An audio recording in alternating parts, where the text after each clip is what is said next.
The American opium epidemic is not the first time that a European nation has worked with a corporation to turn a nation of citizens into drug addicts. Britain went to war with China in order for its rights to sell opiates to the Chinese government. Chinese rejected that, not wanting a nation of drug addicts.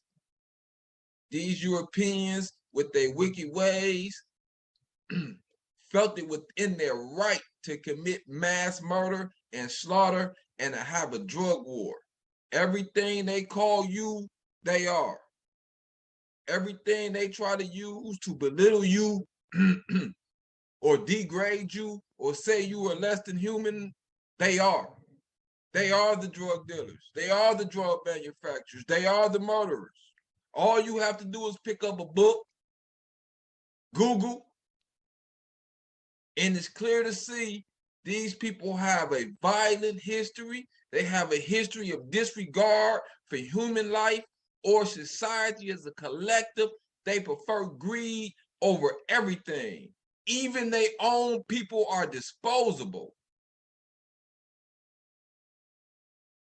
I was in China and other places, by the way. I said, Mr. President, do you have a drug problem? No, we do not. I said, big country, 1.4 billion people, right? Not much of a drug problem. I said, what do you attribute that to? Well, the death penalty. So. It doesn't come as a surprise that such a thing as an opium war once existed. But what was this oddly named conflict really about?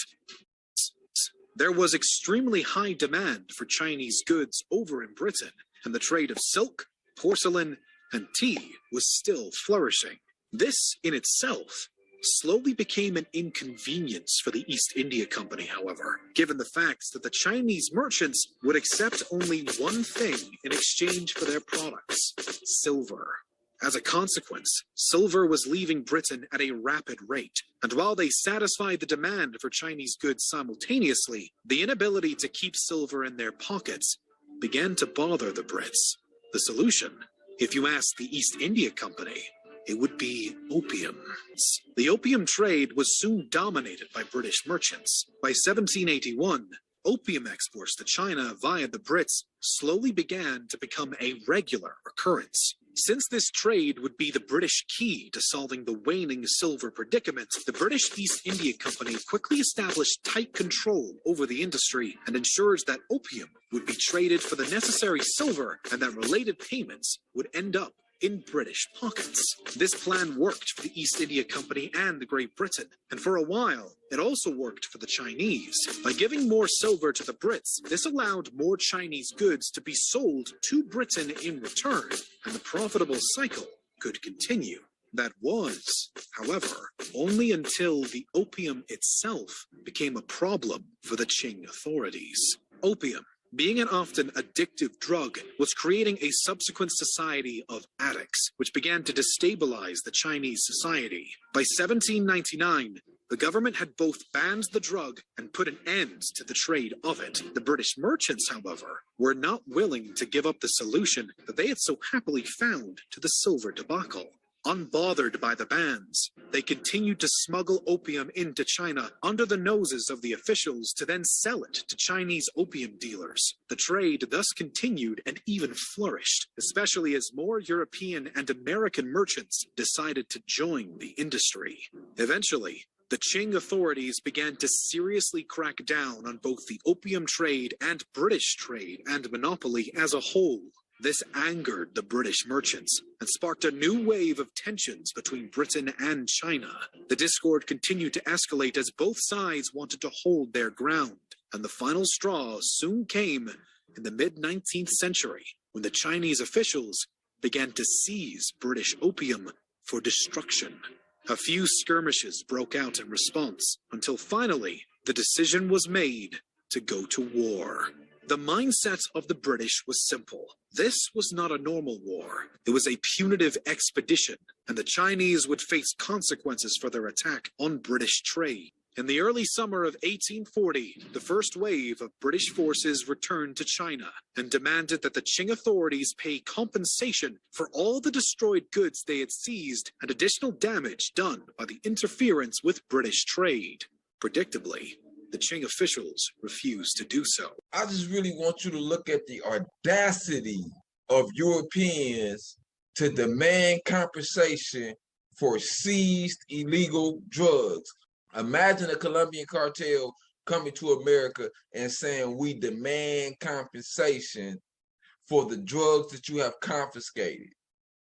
Imagine that. You have to understand the audacity of white people to go to war with another nation because they are rejecting you selling drugs that are addictive and have a negative effect on their population. Understand everything that they say about you, they are. Everything negative they say about you, they are. The Brits now resorted to Plan B. Through a coalition of naval and ground forces, the British then took the region of Dinghai on the Zhoushan Island and were able to force brief negotiations with the Qing government, although this failed to resolve the conflict and the war continued. The Second Battle of Chunpi in January of 1841 ended in favor of the Brits, and the Chinese attempted to make peace once again out of concern for their own ability, or lack of, to win the war.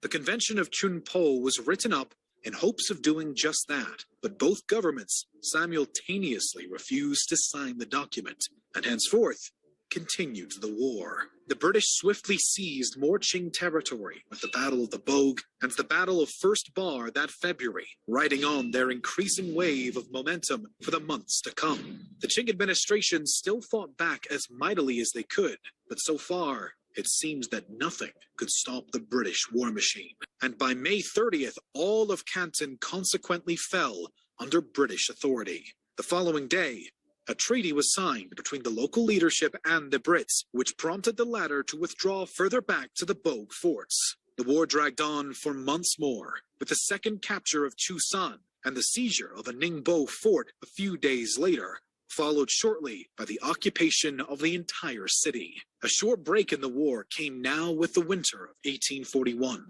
but by the following March, the conflict was back on with the British victory at the Battle of Ningpo and the immediate capture of the city of Cixi.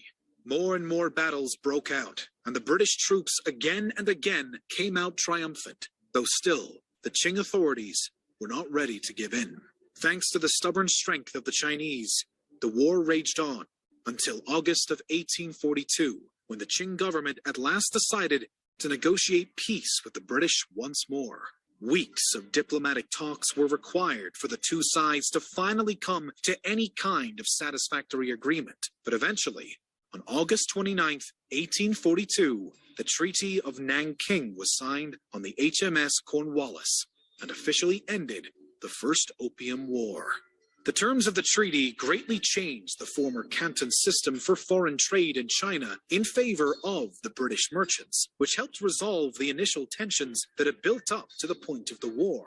Additionally, the Qing authorities were to pay 6 million silver dollars in compensation to the Brits for the stolen opium and millions more for other reparations demanded by the British. All British prisoners of war were further released by the Chinese officials, and all Chinese citizens who had assisted the British efforts were to be granted amnesty. Few similar terms were forced on by the Brits. Contrarily, and lastly, Hong Kong seceded to the British Crown as a new Crown colony.